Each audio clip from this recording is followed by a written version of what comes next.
Assalamualaikum warahmatullahi wabarakatuh. Innal hamdalillah nahmaduhu wa nasta'inuhu wa nastaghfiruh wa na'udzu billahi min sururi anfusina wa min sayyiati a'malina. Man yahdihillahu fala mudilla lahu wa man yudlil fala hadiya lahu. Asyhadu an la ilaha illallah wahdahu la syarika lahu wa asyhadu anna Muhammadan 'abduhu wa rasuluh. Allahumma salli ala Muhammad wa ala alihi wa ashabihi wa man sara ala nahji wattaba'a sunnatahu wa salaka tariqahu wa nahaja manhaja ila yaumiddin. Allahumma inna nas'aluka al-ikhlas was-sidqa fi qawli wal amal la haula wa la quwwata illa billah. Allahumma tahhir a'malana min ar-riya' wa tahhir qulubana min an-nifaq wa tahhir alsinatana min al-kadhib wal ghiba wan namimah wa tahhir a'yunana min al-khiyanah.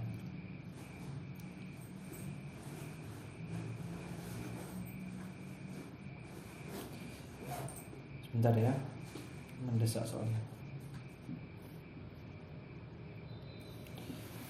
Baik, jemaah rahimakumullah, teman-teman semuanya, semoga Allah Ta'ala melimpahkan rahmatnya kepada kita semuanya, mengampuni dosa-dosa kita, dan kita dicurahkan ilmu yang manfaat di majelis kita ini, amin ya rabbal alamin. Kita lanjutkan kajian kita dari kitab Khulasah Ta'dhimul Ilm yang ditulis oleh Fadilatul Syekh Shalih bin Abdullah bin Hamad Al-Utsaimin hafizahullah. Dan kita sampai kepada simpul yang nomor 15 dalam pengagungan kita akan ilmu. Qala Syekhul Musannif, berkata penulis kitab ini, Al-Ma'qidul Khamis Asyar, simpul yang nomor 15, yaitu apa? Raddu muskili atau raddu muskilihi ila ahli.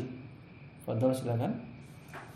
Prinsip ke-15, menyerahkan pembahasan ilmu yang pelik kepada ahlinya. Nah, salah satu di antara cara kita itu memuliakan ilmu, kita ini menyampaikan ilmu harus pakai dasar. Kemudian juga kalau kita tidak punya ilmu, jangan berbicara. Serahkan kepada ahlinya. Jangan minteri kalau bahasanya orang kita kan gitu. Kenapa? Karena menyerahkan itu bentuk pengakuan kita akan ilmu. Sebab kalau kita ikut campur pada sesuatu yang kita tidak punya ilmu di situ, nanti akan menyebabkan apa? Kerusakan yang lebih besar. Fal mu'azzimu lil ilmi yu'awwilu ala dahakinatih wal jahabidati wal jahabidati min ahli li halli muskilati wala yu'arridu nafsahu lima la tutiq khaufan minal qaul 'ala Allahi bilal ilm wal i'tirafi 'ala din fa huwa yukhafu sakhta atau sakhtatar rahman qabla an yakhafa sauta sultan. Naam. Orang yang mengagungkan ilmu akan mempercayakan pemecahan pembahasan ilmu yang pelik kepada ulama pakar. Tidak membebani dirinya sesuatu yang di luar kemampuannya karena dikhawatirkan akan berbicara tanpa ilmu tentang Allah dan berdusta atas nama agama. Nah, ini yang paling penting. Bahwa dijelaskan di sini bahwa apa? Fal mu'azzimu lil ilmi yu'awwilu ala dahakinati wal jahabidati bin ahli. Jadi menyerahkan urusannya kepada siapa? Kepada ahlinya, kepada yang ngerti tentang perkara ini. Itu termasuk orang cerdas, orang berilmu itu dia menyerahkan sesuatu kepada ahlinya. Bukan semuanya harus dia yang menjawab, bukan semuanya harus dia yang berfatwa. Terutama untuk perkara-perkara yang cukup pelik. Kenapa? Karena khawatirnya nanti orang itu akan berbicara apa? Berbicara tanpa ilmu tentang Allah dan Rasulnya. Orang kalau ngomong sesuatu tanpa ilmu tentang Allah dan Rasulnya, apa yang terjadi? Rusak nanti. Rusak nanti yang akan terjadi. Kerusakan yang lebih besar. Nah, terus lanjut. Dia harus lebih takut terhadap kemurkaan Allah dibanding ketakutannya kepada intimidasi penguasa. Nah, dia harus lebih takut kepada Allah Ta'ala.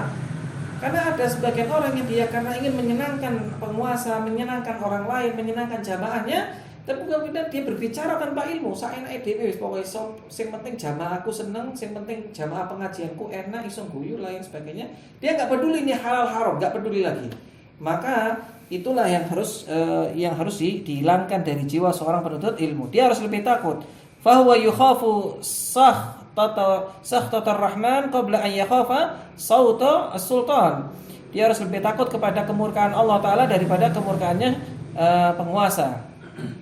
Fa innal ulama bil ilmin takallamu wa bi basarin nafidin sakatu fa in takallamu fi mushkilin fatakallam bi kalamihim wa in sakatu anhu falyasa'ka ma wasi'ahum. Fadhil. Ulama itu manakala berbicara maka berdasarkan ilmu, itu kalau saat diam juga berdasarkan pertimbangan yang matang. Jadi ulama itu ketika diam terhadap satu permasalahan itu bukan nggak punya ilmu, pakai ilmu. Diamnya mereka itu ada ilmunya. Ngomongnya juga pakai ilmu. Semuanya pakai ilmu itu ulama. Makanya kalau ada ulama kemudian ketika dimintai fatwa dia lebih mengambil sikap diam, tidak berfatwa. Itu ilmu, ada alasan kenapa dia diam. Boleh jadi memang dia tidak tahu konsepnya, boleh jadi dia tahu tapi ada masalah besar. Kalau saya ngomong bahaya ini nanti.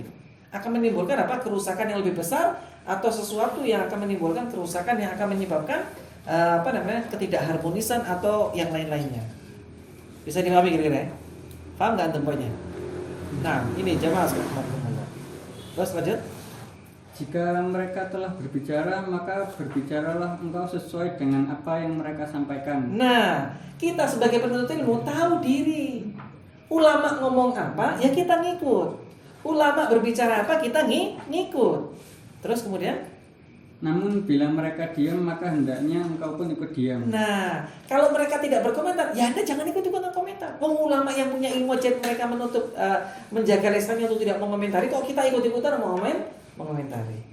Disinilah kelihatan orang yang berilmu dengan orang yang tidak punya ilmu. Orang berilmu itu betul-betul hati-hati. Dia nggak akan sembarangan. Kenapa? Karena dia sadar betul bahwa apa yang akan dia sampaikan itu akan dimintai pertanggungjawaban oleh Allah Ta'ala. Dia berusaha untuk menahan lisannya dari perkataan-perkataan yang tidak bermanfaat, yang akan menyebabkan dia menyesal nanti di yaumil kiamat. Dia akan jaga dirinya daripada perkataan yang seperti itu. Tidak akan kemudian melakukan yang demikian. Nah, wa min asyaqqil muskilati al-fitan waqi'atu wan nawazilu al-hadithatu allati tatakatharu ma'a imtidadiz zaman. Betul? Di antara pembahasan pelik yang terberat adalah bagaimana menyikapi fitnah atau perselisihan atau huru-hara yang kerap terjadi dan permasalahan kontemporer yang banyak muncul sepanjang zaman. Nah, di antara perkara yang kita harus berhati-hati, tidak boleh kemudian sembarangan berbicara perkara-perkara yang pelik yang berkaitan dengan masalah-masalah yang sifatnya baru terjadi. Yang itu boleh jadi atau fitnah-fitnah yang sedang berkembang atau ujian-ujian hidup dalam kehidupan kita yang mungkin pada zaman Nabi kasus yang kayak gini belum pernah ada. Contoh kasus aborsi mungkin ada ya, tapi kemudian kasus seperti bayi tabung, itu kan zaman Nabi tidak ada bayi tabung. Nah, bagaimana cara nyikapi ini? Nah, ini kita perlu serahkan kepada ahlinya. Dan masih banyak contoh-contoh kasus-kasus lain atau perkara-perkara yang kontemporer sifatnya, yang waqi'iyah, yang kemudian yang baru-baru muncul saat ini, yang itu butuh dijawab oleh orang yang punya ilmu dan perangkat-perangkat keilmuan. Tidak bisa orang sembarangan berbicara masalah itu, tidak bisa. Wan najuna min naril fitan as-salimuna min wahaji al-mihan hum man fazi'a ila al-ulama wa lazima qawlahum wa anishtabaha alaihi syai'un min qawlihim ahsanu dhanni bihim. Fadhil. Orang yang selamat dari kobaran api fitnah hanyalah yang kembali kepada para ulama dan konsisten dengan arahan mereka. Nah, ini penting, ikhwan. Kenapa sih kita ini perlu ngikut ulama? Supaya apa? Supaya ada panduannya. Ulama itu kalau ngomong pakai ilmu, gak mungkin tidak. Fatwanya pakai ilmu. Kalau para ulama kita itu diam, maka diamnya mereka itu adalah kita harus juga diam. Ojo minter nih. Antum masih ingat ya, bagaimana dulu ISIS kan gitu? Macam-macam orang sampai menganggap ini adalah. Coba lihat, perhatikan ulama komentarnya apa? Bukan. Dia bukan yang dimaksudkan di dalam saya. Ternyata betul, ternyata adalah apa? Kelompok yang sengaja dibikin kan begitu kan? Dan itu fakta sejarah menyebutkan seperti itu. Bayangkan ulama itu bisa mencium aroma-aroma fitnah. Bahasa saya itu begitu. Ulama itu bisa mencium aroma fitnah. Makanya apa? Dengan basyirah, dengan ketakwaannya, dengan kemudian keikhlasannya, itu firasatnya itu akan tajam. Berbeda dengan kita, para penuntut ilmu yang kadang mungkin tidak sepeka itu, tidak tidak sebersih itu hati kita. Sehingga kadang apa yang kita pikirkan itu kadang ya bukan sesuatu yang urgent dalam kehidupan bermasyarakat. Maka itulah bedanya kita penuntut ilmu dengan para ulama. Nah, betul, lanjut. Jika terasa ada yang muskil dari arahan mereka, maka dia mengedepankan prasangka baik terhadap mereka. Nah, jadi yang didahulukan apa? Prasangka baik. Contoh misalkan, beberapa waktu yang lalu ulama-ulama di Saudi itu dicaci maki karena dianggap diam terhadap kemungkaran di sana. Apa jawaban Syekh Utsaimin waktu itu? Seingat saya Syekh Utsaimin itu mengatakan apa? Loh, kalau kami tidak menasihati penguasa, kami dosa. Kami sudah lakukan itu. Tapi apa harus kami ceritakan kalau kami sudah pernah nasihati mereka? Kan mereka dikritik karena dianggap diam pada penguasa. Subhanallah, itu fakta. Tapi ya itulah, kadang sebagian orang karena anak-anak muda terlalu bersemangat, melihat kalau misalkan ada fatwa yang unik dari ulamanya itu bingung. Ini kok maling ini fatwa ya? Kok biyen ya? Ini kok maling loh. Anda nggak punya ilmu, sebentar, jangan salah paham. Kedepankan apa? Husnudon kepada ulama kita, kepada guru kita. Nah, fadhol. Fataraha qawlahu wa akhadha biqaulihim fattajribatu wal khibratuhum kanu ahaqqa biha wa ahlaha. Wa idha ikhtalafat aqwaluhum lazima qawla jumhurihim wa sawadihim itharan lis-salama fas-salamatu la ya'diluha syai'. Nah ini kaidah ya. Fas-salamatu la ya'diluha syai'. Nah, betul, silakan. Dia meninggalkan pendapat pribadinya dan mengambil pendapat mereka sebab pengalaman dan pengetahuan mereka jauh lebih matang. Betul sekali. Jadi kita jangan sok-sokan. Menurut saya untuk nyikapi masalah ini kayaknya kita harus begini. Sebentar. Menurut ulama ya opo. Lu kan menurut ana ini, ana sudah belajar masalah ini. Menurut ulama ya opo. Karena pandangan ulama itu kadang lebih dalam, jauh ke depan.